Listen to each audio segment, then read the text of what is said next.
Welcome back, everyone. Today, we're jumping into something huge, something that really touches all of us. Focus. Yeah, how we pay attention. Or maybe more often how we don't. Exactly. And you've gathered some amazing material for us, studies, personal stories, all looking at how our brains manage or mismanage attention. Right. So our goal today is to unpack the neuroscience behind it. What is focus, really? What gets in the way? And crucially, how can you actually train your brain to get better at it for more clarity, better performance? Yeah, get ready, because I think we might challenge some long-held ideas about how your own mind works. Definitely. We're going to pull out some really powerful stuff from this material, how the brain changes itself, how it handles, the constant flood of information. And even how letting your mind wander might actually be good. Exactly. Some surprising benefits there. Okay, let's kick off with something that still kind of blows my mind. The brain itself. I mean, we used to think it was pretty much set in stone after childhood, right? Yeah, it was the old thinking, yeah. But it's just not true. So what's the deal now? It's neuroplasticity, which sounds technical, but it just means your brain is constantly changing. Constantly, like right now. Yep. Every time you learn something new, a fact, a skill, anything, you're physically altering your brain structure. Wow, and this happens your whole life. It doesn't stop. Doesn't stop. Age isn't the barrier we thought it was. Your brain is always reshaping itself based on your experiences. It's like a living map. So, okay, the implication then is everything matters. Everything I do, think about. It's actively wiring my brain. Pretty much. It can Yeah. be for the better, helping you grow, learn new things, or, well, it can reinforce habits or patterns that maybe aren't so helpful. Puts a bit of pressure on choosing what you expose yourself to, doesn't it? It does give you a sense of agency, though. Think about a baby's brain. It starts out sort of generally connected. Okay. Then, through everything they experience, sights, sounds, touch work, those connections get refined. Some get stronger, some get pruned away. It becomes customized. So experience literally sculpts the brain. Exactly. Now, some core circuits, like controlling your heartbeat, those are stable. Thankfully, they're not plastic. Right. We need those to be reliable. But huge parts of your brain, Mm-hmm. especially the outer layers, the cortex, where all the complex thinking happens, Mm-hmm. that's designed to be shaped by your life. Okay, and you mentioned something really striking earlier about blindness. Yeah. This really highlights the adaptability. Individuals blind from birth. Their visual cortex, the part normally for sight, Yeah. What happens to it? it doesn't just sit there unused. It can get taken over, essentially, by other senses. Yeah. Like hearing or the touch they use for reading Braille. Taken over so they might hear better or feel more acutely. Exactly. You see things like higher rates of perfect pitch or incredibly sensitive touch. Mm-hmm. The brain repurposes that neural real estate. It's amazing. It really shows how flexible our brains are. Okay, so if the brain is constantly changing, how do you manage focus in this world? I mean, it's just noise everywhere. Notifications, emails, everything demanding attention. All right, it seems impossible. But the key isn't just what we focus on. It's also about what the brain learns to ignore. Filtering things out. Precisely. Yeah. It's called selective attention. The brain locks onto one main thing and actively suppresses other inputs. Like turning down the volume on distractions. Kind of. And there are different types of distractions. Sensory ones like, I don't know, someone chewing loudly nearby.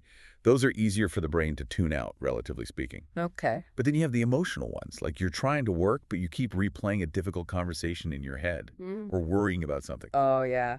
Those are tough. They just stick. Much tougher. They hijack the system more easily. This makes me think about multitasking. We all think we're doing it right, juggling emails, calls, actual work. We think we are, and often people see it as a sign of being highly capable. Oh, But the neuroscience perspective is, well, different. how so? Our brains are fundamentally monotaskers. They're built to focus on one thing at a time. What we call multitasking is really just rapid task switching. Just jumping back and forth really quickly. Exactly. And that switching has a cost. It taxes the brain, makes you less efficient overall, and it actually weakens your ability to sustain deep focus on any one thing. So it's counterproductive, basically. The data points that way. Yeah. Studies on people who do a lot of media multitasking, constantly flipping between screens and apps, they tend to show poorer attention control. Poor control. Yeah. And interestingly, their brains often have to work harder just to complete simple tasks compared to people who focus on one thing at a time. It indicates less efficiency. So it makes you more distractible. More distractible, more prone to errors. It's like you're training your brain to be distracted. That's kind of scary. I remember reading about someone who did this experiment, cut their phone use down to just 30 minutes a day for a month. Wow, that's drastic. What happened? Apparently, after the first week or so of feeling, twitchy, Withdrawal symptom? basically. But then they said their attention span felt like it physically grew. They had more ideas, made more plans, felt more present. It really makes you think about the constant pull of our devices. It really does. And there's a biological reason for that pull. It's called the novelty bias. Novelty bias. Yeah, your brain is actually wired to give you a little reward. A hit of dopamine, that pleasure chemical, whenever you seek out something new. New information, like a notification. Exactly. Or a new email, a social media update, even trying a new snack. Your brain goes, ooh, new. Have some dopamine. So we're not just passively getting distracted, we're actively seeking it out because it feels good. We crave it, biologically speaking, which is why resisting those digital temptations is genuinely hard work. Okay, this feels like a bit of a U-turn, but you mentioned mind wandering earlier. If constant external distraction is bad, how can internal mind wandering be good? That sounds contradictory. It does sound like it, but it's a crucial paradox.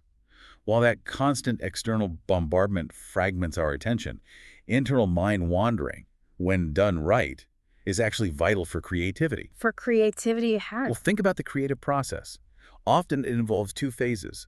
First, you need that intense focus. You dive deep into a problem, gather all the information, really saturate your mind with it. Okay, deep work. Got it. But then, the second phase is crucial. You have to let go, step away. And this is where mind wandering comes in. Letting go, like stop trying so hard. Exactly. Look at the history of breakthroughs, science, art, math. So many stories of people having that aha moment, not when they were hunched over their desk, but when they were like taking a shower or riding a bus or just walking. Your mind was just drifting. Drifting. And in that drift, different ideas, different pieces of information that were previously unconnected can suddenly link up in new ways. That's insight. So for us, for the listener, this means we should actually schedule time to daydream. Sort of. It's what some call scatter focus. It's about deliberately letting your mind roam during low-effort activities. Like what? Knitting. Taking a long walk without music. Perfect examples. Or maybe just staring out the window for a bit, folding laundry, taking that extra long shower. Simple stuff where your mind isn't forced onto a specific task. And this gives the brain space. Space to make those unexpected connections. It's not being lazy, it's a different, valuable mode of thinking. That raises a really important point, doesn't it? If we're always trying to be productive, always hustling, feeling every spare second. And our minds never get that chance to wander, to scatter focus. And we might actually be suppressing our own best ideas. It's quite possible. That lack of mental downtime, that lack of just space, can stifle creativity and prevent those deeper insights from emerging. It's about finding a balance. Okay, balance seems key. But what about when things aren't balanced? What about stress? We know attention is crucial, but how does chronic stress mess with our ability to focus? Stress. Yeah. It has a huge impact. Your body's stress response is, brilliantly designed for short bursts, immediate physical threat. Like the classic saber-toothed tiger scenario. Exactly. Fight or flight. Hormones like adrenaline and cortisol flood your system. They sharpen your senses, tense your muscles, get you ready for action. Very useful then. But not so useful when the threat is your overflowing inbox or financial worries. Precisely. When stress isn't acute but becomes chronic, just this constant low-level hum of pressure in daily life, that system stays activated. And that's where it becomes really detrimental. How does it hurt focus specifically? It leads directly to distraction, increased anxiety, and it generally impairs cognitive functions. Your brain is basically stuck in high alert mode. And studies back this up. Oh, absolutely. Research consistently shows that people under chronic stress make more errors on attention tasks. Their response times are slower. It's like the brain's resources are being diverted. That's a good way to put it. It overloads the attentional system. Imagine trying to run complex software on a computer that's already overheating and has 10 other unnecessary programs running in the background. There just isn't enough processing power left for focused work. Wow. Is there physical evidence of this in the brain? Yes, actually. Yeah. Brain imaging studies have shown that people experiencing chronic stress can have changes in brain structure, specifically reduced gray matter density in areas like the amygdala. The amygdala, isn't that involved in fear and emotion? Exactly, like the brain's alarm center. Yeah. So chronic stress can physically alter the part of your brain that helps manage emotional responses and assess threats. This makes it harder to filter out emotional distractions and maintain calm focus. Okay, so the picture is our brains can change, which is good news, neuroplasticity, but distractions and stress are constantly working against our focus. What can we actually do about it? How do we train this focus muscle? Great question. Because the good news is that you can train it. It's not fixed. So practical strategies. Mindfulness meditation is a really powerful one that comes up again and again in the research. Meditation. Okay, what does that actually involve? Is it about emptying your mind? Not really emptying it, no. That's a common misconception. It's more about learning to observe your thoughts and feelings without judgment. Observe them. Yeah. So when a distracting thought pops up, worry, planning, whatever, you notice it, acknowledge it, but you don't get swept away by it. You gently guide your focus back to, say, your breath. Like watching clouds pass by rather than jumping onto them. That's a perfect analogy. Mm-hmm. And doing this consistently actually strengthens the attention networks in your brain.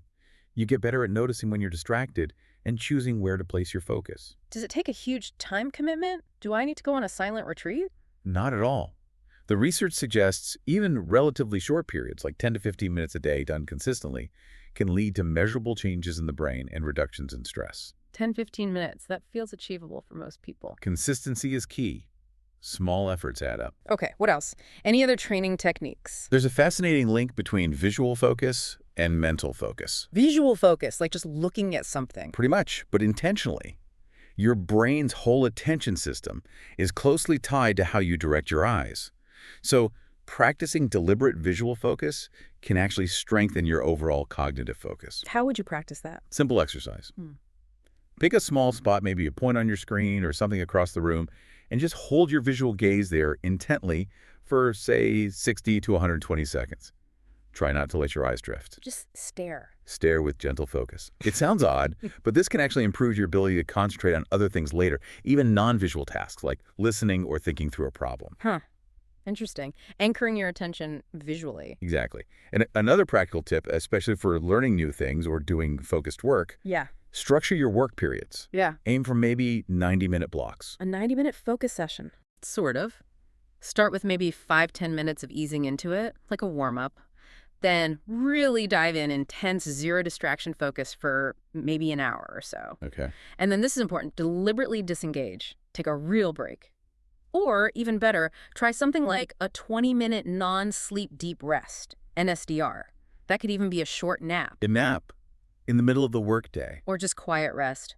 This downtime, this deliberate rest period, seems to really help the brain consolidate what you've just learned or worked on. It actually accelerates that neuroplasticity process. So intense focus followed by deliberate rest, not just powering through for hours. Right. It seems sprints followed by recovery are more effective than marathons. Makes sense.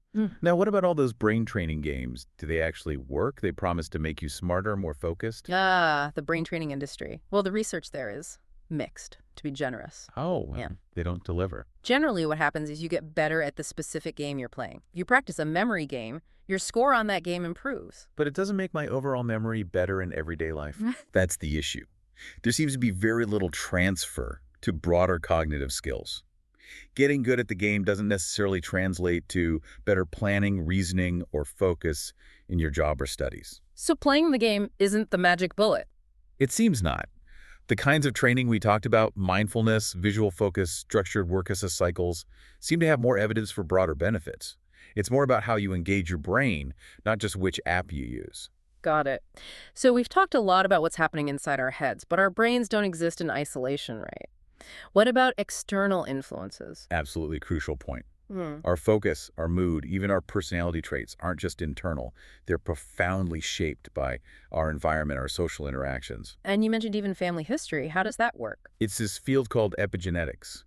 Basically, your experiences in your environment can actually change how your genes are expressed without changing the genes themselves. So experiences can switch genes on or off. In a manner of speaking, yes. And this can affect brain development and function. There are famous studies, like looking at the Dutch famine during World War II. What did they find? They found evidence suggesting that the severe stress and malnutrition experienced by pregnant women left epigenetic marks on their children, which were then potentially passed down, affecting metabolism and possibly even stress responses in later generations. Wow, so trauma can literally leave a biological trace across generations. The evidence points towards that possibility. It's complex, but it shows how deeply experiences can embed themselves. And on a more day-to-day level, social stuff. Think about things like the broken window syndrome. If you're in an environment that feels chaotic or neglected, your brain naturally goes on higher alert. Scanning for threats. Right. And that vigilance takes up attentional resources, making it harder to focus on other things. Or think about a team leader's mood. Anxiety or negativity can be contagious. It can spread through a group and impact everyone's focus and performance. Our brains are highly sensitive to social cues and the emotional states of others. We're really interconnected. Deeply. So while our genes set some boundaries, things like early childhood experiences and supportive environments can make a massive difference, especially for developing brain regions like the prefrontal cortex. So prefrontal cortex, Yeah. that's the executive control center, right? Yeah. For decisions, focus. Exactly. It's crucial for managing attention and emotion.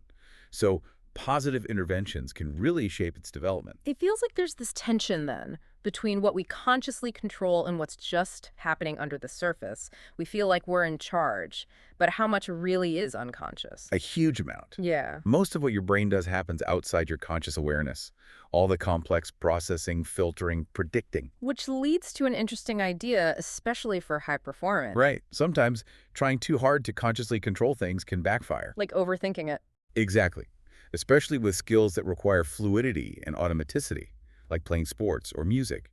Too much self-consciousness, too much deliberate analysis in the moment can actually disrupt performance. Athletes call it choking.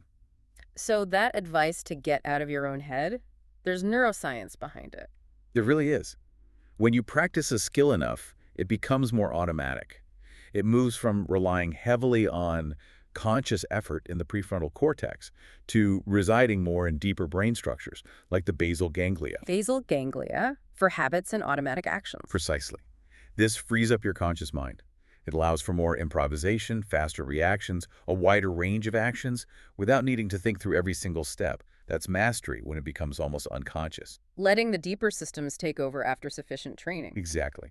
Trusting the practice you've put in. So pulling this all together, it feels like our state of attention is just fundamental to everything. It really determines the texture of our lives, doesn't it? When we can manage the stimulation, when we learn to guide our own minds instead of being constantly pulled around. We unlock more. More productivity, sure. Yeah. But also deeper focus, more creativity, less stress.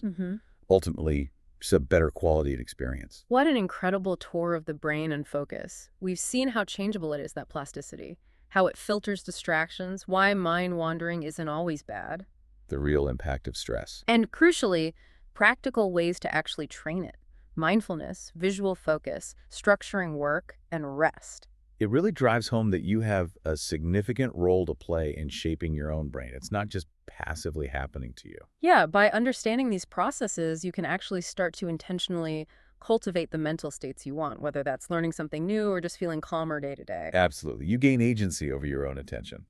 So the final thought for everyone listening is, what small, consistent step will you take? Maybe embrace that focus work period. Maybe schedule in some deliberate scatter focuses time. Or just practice noticing when your mind has wandered without judgment. Maybe just put the phone down for a little while longer each day. Every little bit helps shape that neural landscape. Your brain is being shaped constantly. The Yeah. question is, how will you choose to shape it starting today?